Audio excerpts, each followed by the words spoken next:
Good morning, dear students. I am Sunila Jyotsna, PGT English. Today we are going to deal with the story, The Three Questions written by Leo Tolstoy. The objectives of this topic is, at the end of the lesson, you will understand what is the right time in someone's life, who is the right person, and what is the right thing to do. Reading comprehension.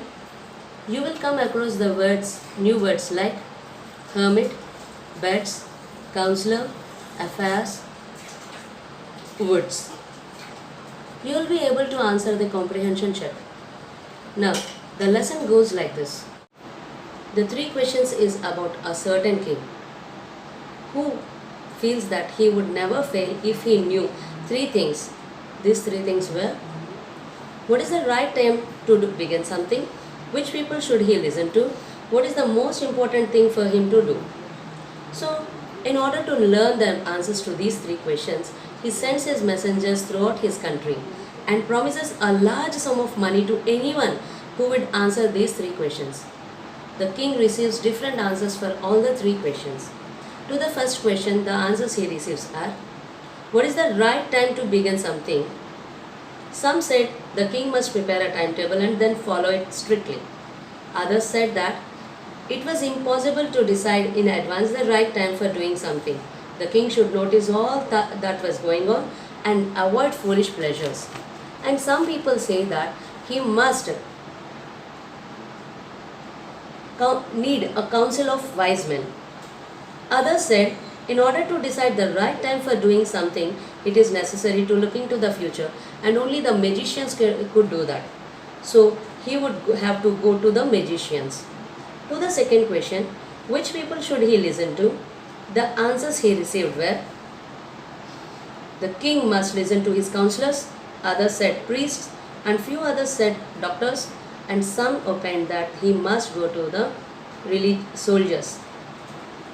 To the third question, what is the most important thing for him to do? He received answers as science, fighting, and religious worship. The king was not satisfied with these answers, so he decides to meet a certain hermit. Now we know who is a hermit. Hermit is a person who lives alone and a simple life, a wise man indeed. So the hermit living in a woods, where the king goes disguised himself as a normal person. He goes to the hermit and asks the questions as: Maharaj, please answer me. How can I learn to do the right thing at the right time? Who are the people I need most? And what affairs are the most important to me? At the time the king reaches the place of hermit, the hermit was digging the beds. And seeing the hermit very weak, old, and as he worked, he breathed heavily. So the king asked the hermit, "Oh hermit, let me dig the beds for you." The hermit gives the spade to the king to dig. After a little while, once again the king feels my questions were unanswered. He asks the hermit, "Oh hermit, please answer me." Still the hermit doesn't answer him and says that, "Give me my spade back, I will do my work." The king continues to dig, and after a while the king gets very angry and he asks, "I came to you, wise man, for an answer to my questions. If you can give me no answer, tell me so. I'll return home."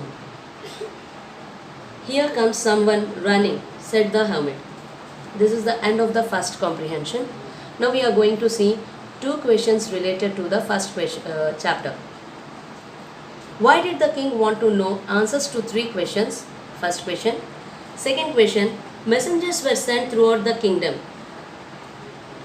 The options are: to fetch wise men, to find answers to the questions, to look for the wise hermit, to announce a reward for those who could answer the questions.